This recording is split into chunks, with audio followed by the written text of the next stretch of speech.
Greetings, brothers and sisters. Shalom. Assalamu alaikum. Aloha, whatever your culture prefers. This is Lack of Knowledge TV, and I am your host, Mikael, son of Michael, of the family of Brown. And I'd like to say peace and blessings be upon all my people, all the melanated people, spread it throughout the four corners of the earth. And the topic that we're going to attack today is coonism. Coonism. Whether it's corporate coonism, we're going to go into corporate coonism. We're going to go into the New Age minstrel coonism, which some of you may call it hip hop or R&B or anything that has to do with popular music. Any form of major popular music in America falls under that category. You know, you niggas call it hip hop. I call it minstrel cooning. Minstrel cooning. So we're gonna talk about that today. And first we're gonna talk about my definition of cooning, what I believe cooning is based on my research, based on my understanding. Because what I don't do is what most of you motherfuckers do. You take the white man's fucking definition of something and ain't shit validated until you listen to that goddamn white man. When he tells you something, when he tells you something, that's what it is. That's fact. A nigga can be saying something for 20 years. But you niggas, that nigga's crazy. Listen to that nigga don't know what he talking about. And as soon as that damn white man tell you something, then, oh man, wow. And then it's true to you niggas. So my understanding of a coon is anybody who does anything to derogative towards his own people, to put his own people down for financial gain, or to help hold his own status in the corporation, whether it be the fucking music business, whether it be if you're working at a fucking McDonald's somewhere flipping burgers. He ain't working, boss. He ain't doing what he's supposed to do, boss. That type shit. Hating on the next man, trying to bring your own brother or sister down so you can get ahead, so you can take an advantage. And that's something that we have to stop doing in the black community. All this cooning has got to stop. There's cooning on all different types of levels, especially when you're talking about corporate coonism. That happens on all different types of levels. If you're working for any corporation, if you're doing anything to put your brother down, you're a fucking coon, man. You got small time coons, you got big time coons. Whether you're working, like I said previously, whether you're working at fucking McDonald's or you're working at a fucking law firm. Anything you do, say you're working for a big time corporation, whether you're in a technology, whether you're in where you're working in a legal firm, it ain't but 2 or 3 of you niggas on a high executive level anyway. Period. Or it might be 2 or 3 of you niggas working in the company. The other niggas scrubbing floors.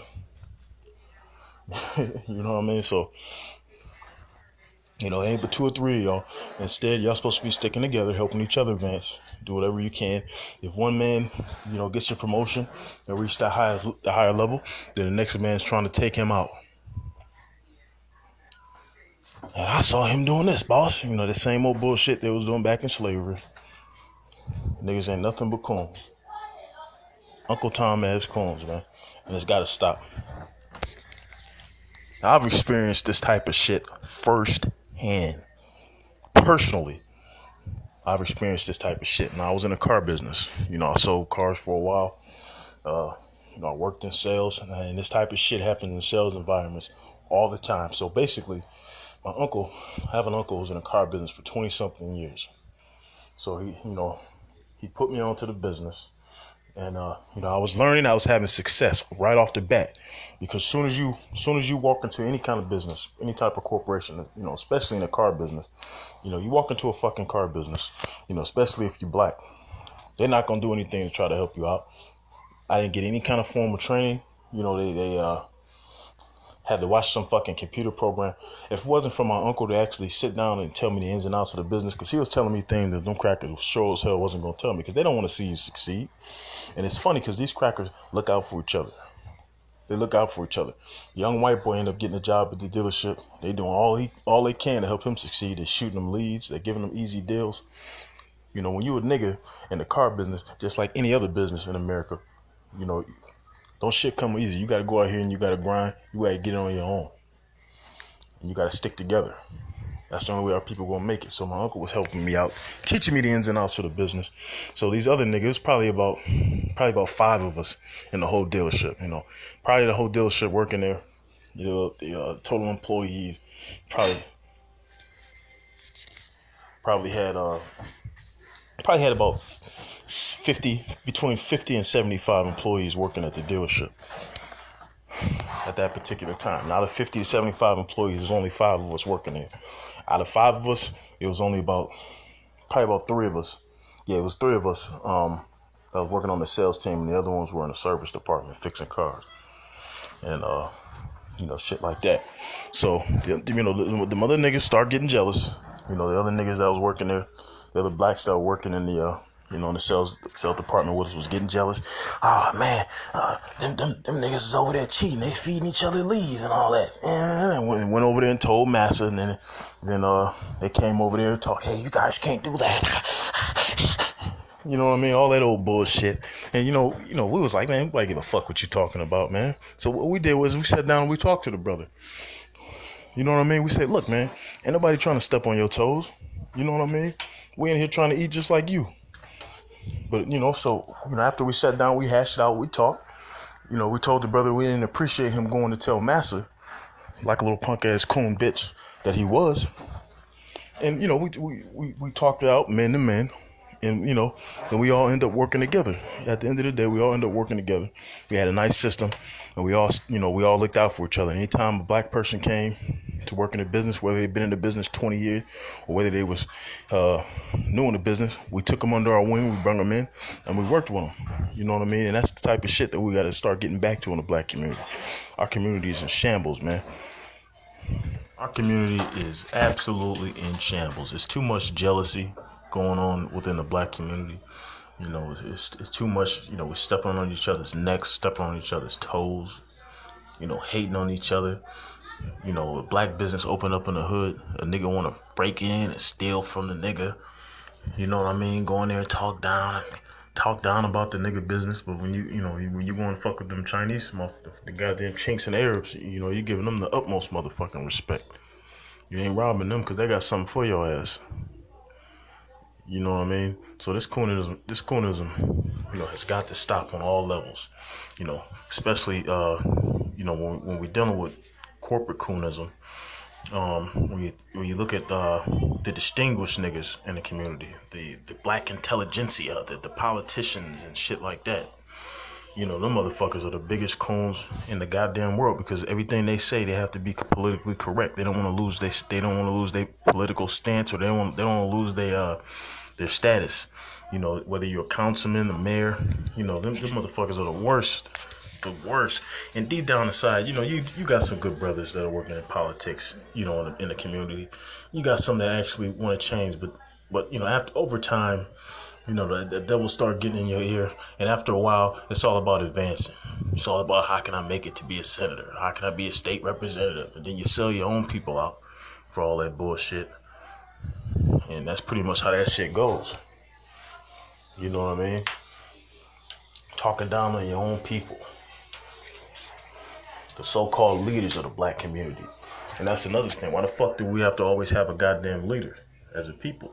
We're the only people on the planet that has to have somebody to represent them. You know what I mean? We've been sitting there for the last, you know, fucking 200 years or so, begging for scraps from the goddamn white man.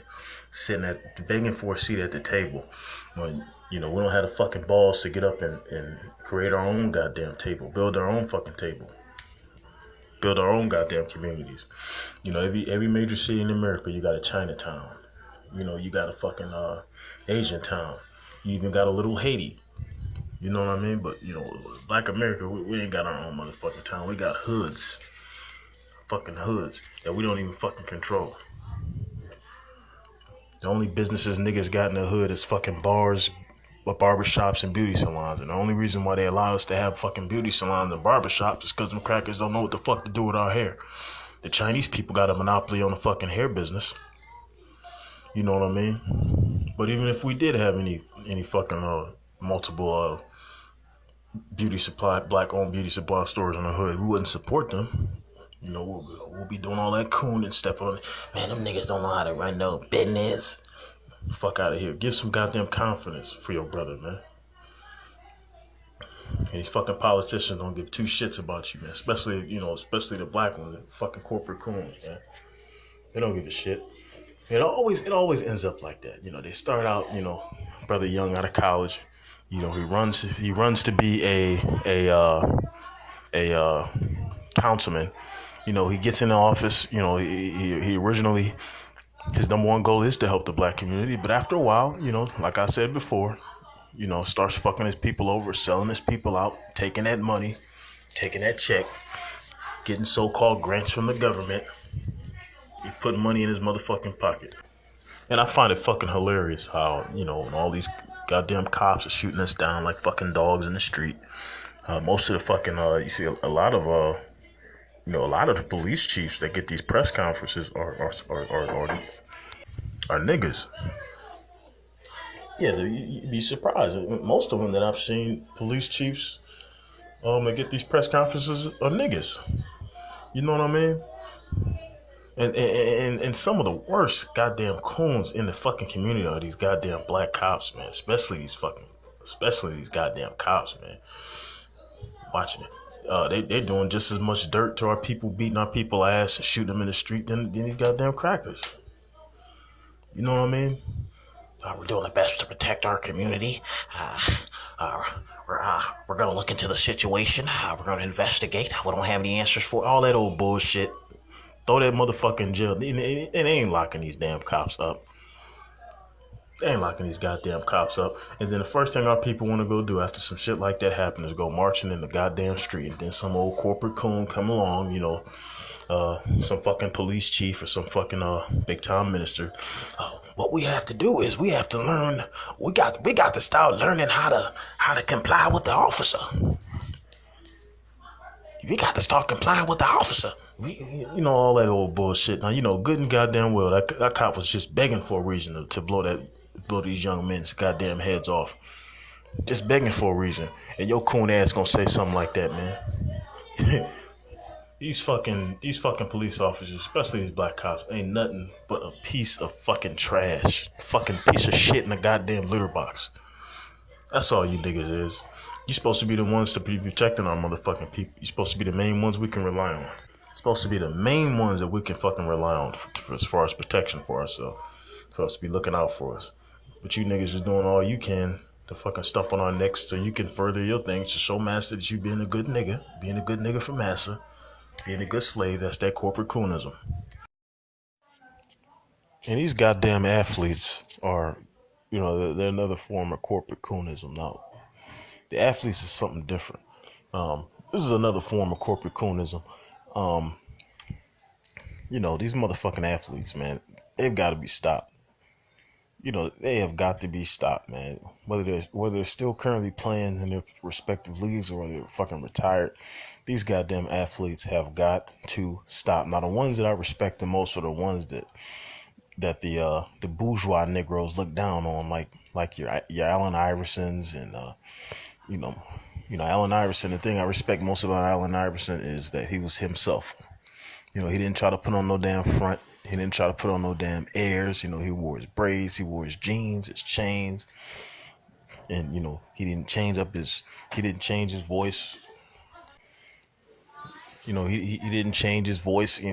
how niggas do. I call them nose pinching niggas. Niggas that when they get in front of the interview, in front of the cameras, it sound like they're pinching their nose. It's trying to sound like the white man.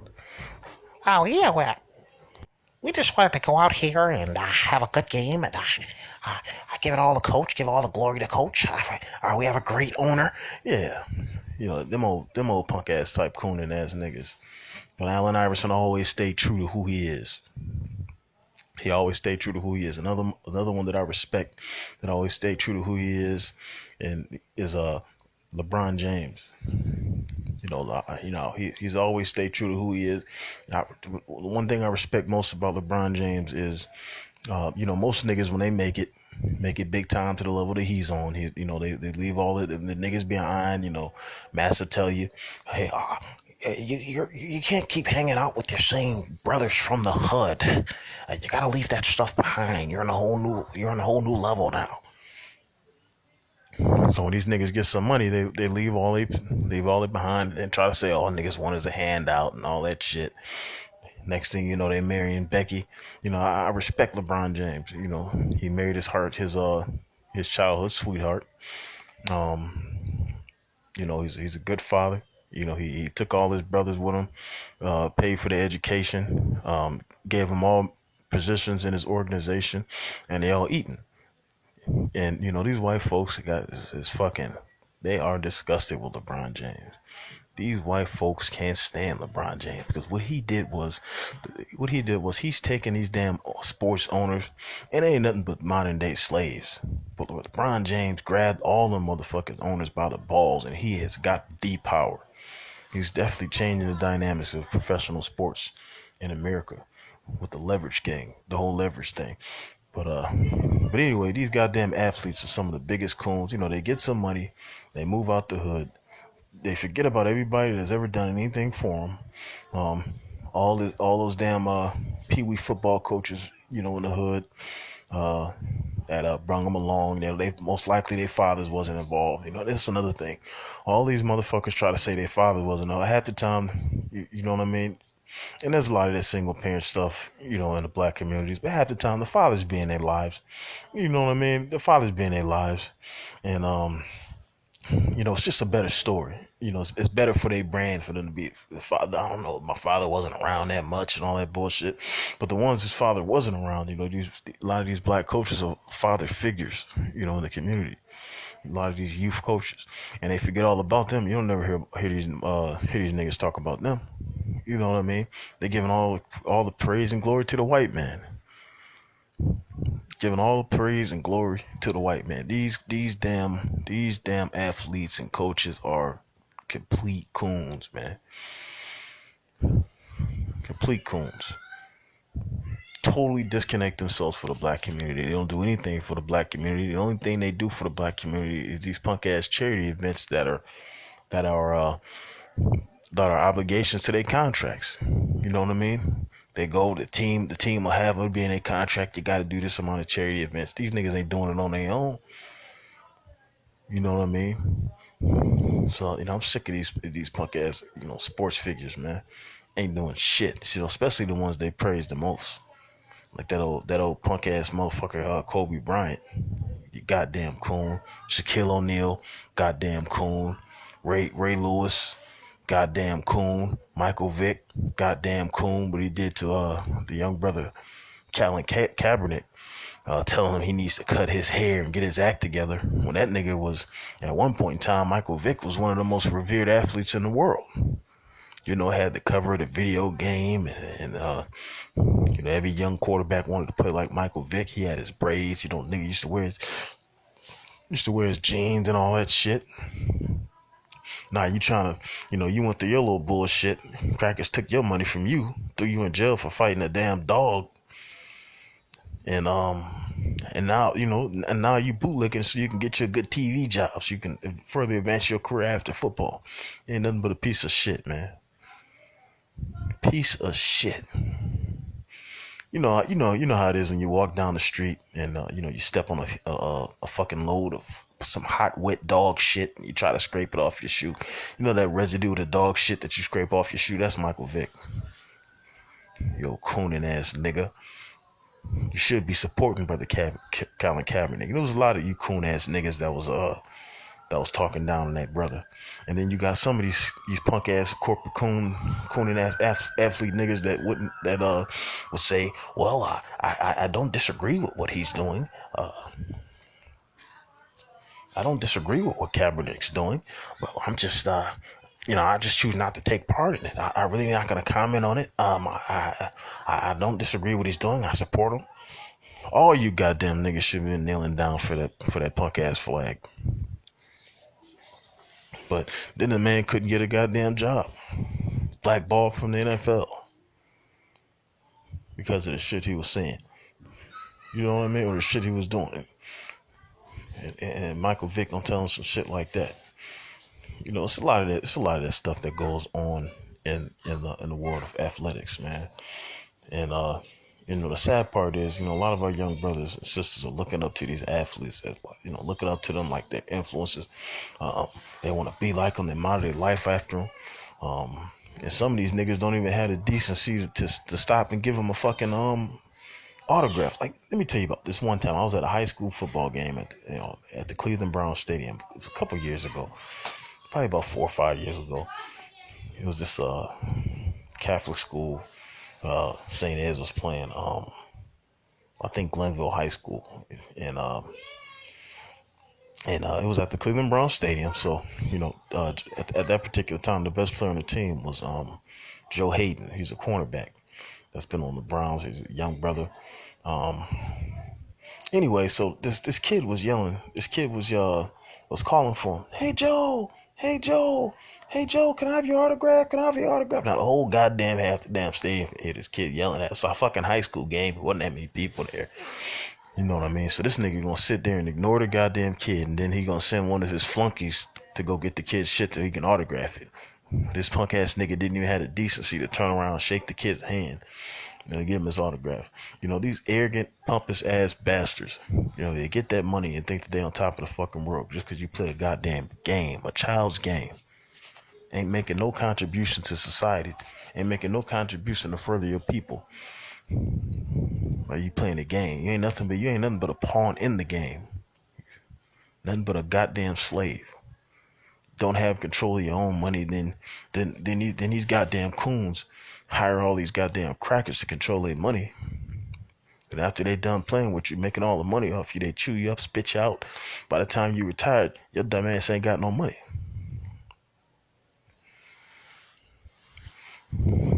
So this fucking I ain't spending another second on these punk ass athletes, man. Now there's some good ones out there, there's some good ones out there that stay true to their people, but we ain't gonna continue to talk about them. It just pisses me off when I talk about those punk ass athletes. Now we're gonna get you minstrel niggas, yeah, you minstrel coon niggas, goddamn so-called rappers. Oh my God! Now I'm so detached from the hip hop. I haven't listened to hip hop. I haven't been a hip hop fan. Oh my God! And it's probably been almost 10 years. It's been about 10 years since I seriously I got out of high school. After high school, maybe my freshman 2008. After 2008. I graduated high school 2007. So 2008 from the last time I seriously gave a fuck about hip hop. It had gotten so disgusting. I said, I can't listen to this shit no more. These niggas is all talking about the same thing.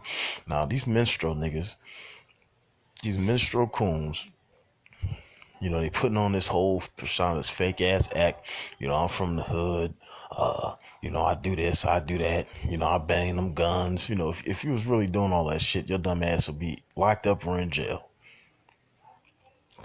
Your dumb ass would be locked up or in jail. So the white man tells you what you need to be pushing, what you need to wear. Put on this dress, nigga. You want this money? Huh? You want this contract? Come suck my dick. Put on this motherfucking dress. Tell your people to pop pills. These motherfuckers, half of these motherfuckers, when they're young, they first get these contracts, they come out, they'll do anything for that almighty dollar. Sell out your own goddamn people. Make yourself look like a fool, embarrassing your damn family. Traveling around the goddamn country like a goddamn idiot. All for a couple of goddamn dollars. Sell out your own goddamn family. Look at your brother Kanye. And then what happens? What happens with these entertainers is, they get the money, they're young, they come out, they get the money, they do anything, they get fucked in their ass, they suck a dick, they do all this shit to make it at that high elite level. And then by the time, a couple years go past and they just can't take this shit anymore and they try to get out. And that's when all this shit goes down. That's when all this shit goes down when they try to get out. And then how it usually happens is when you first come up, they recognize the talented ones. Well, they used to. I don't know what the fuck they're doing now. Now they just picking out these any kind of dumbass retarded looking ass nigga off the goddamn street. They just promote that old bullshit. But they used to be able to pick out the talented motherfucker. They used to see a motherfucker. You can see one with talent a mile away. They take the best of them. They put them out there. Give them a couple of dollars. Get you a house that's not in your motherfucking name. Invite you to a couple of parties, give you a few bones, give you a couple pieces of candy, give you a taste of life. And then they say, all right, if you really want to reach that level, if you want to have all this, I can have the world at the palm of your hands if you just sign right here at the dotted line. So, sell your goddamn soul out. And then, you got the soul. I don't pay too much attention to that old Illuminati bullshit, symbolism, because all that shit they stole from our people anyway. So, fuck the Illuminati. That shit is not going to affect you if you're consciously aware of what's going on out here in the world. If you're consciously aware of who you are and the true power that you hold within yourself, that shit's not going to affect you. So I'm not going to go into no fucking Illuminati shit, but these coon ass niggas, like, look at Kanye West. Now this nigga's trying to be so-called conscious. Now he wants to, step out and talk against the system when this motherfucker was, just a few years ago, he was, going on a nice ride. You married your old Bedouin white slut. What's that old bitch name? Kim Kardashian, who fucked every goddamn athlete from here to Mississippi. Fucking coast to coast. Her pussy should be fucking wired in the goddamn Atlantic Ocean. Your dumb ass married her. And I guarantee that was arranged.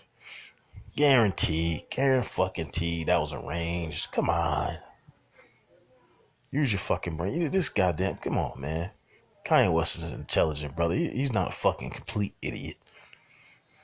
Come on now. Now he wants to get out.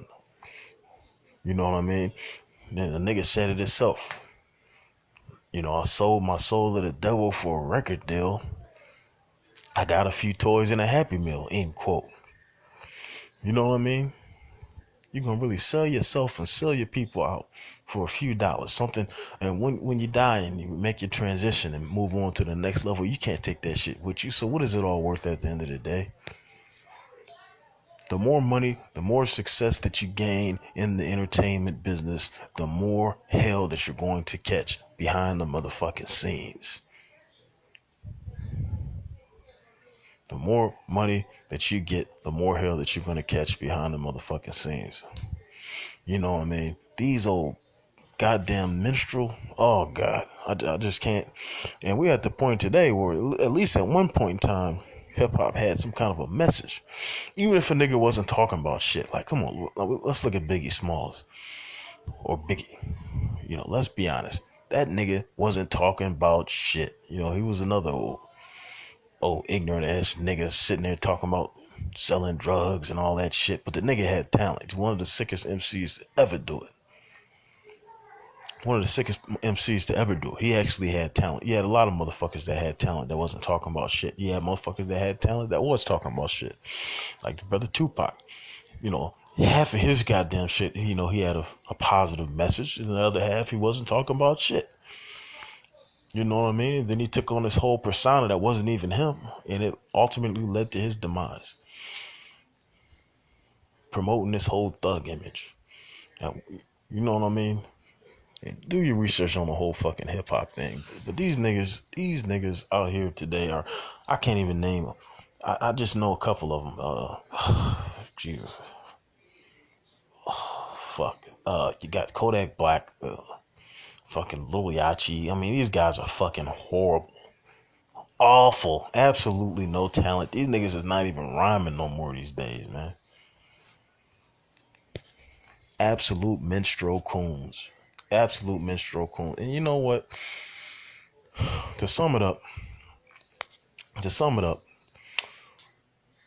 nobody's going to have respect for us until we start having respect for ourselves. The white man does not respect us. And it's because of you cooning as your corporate coon niggas and you minstrel coon niggas.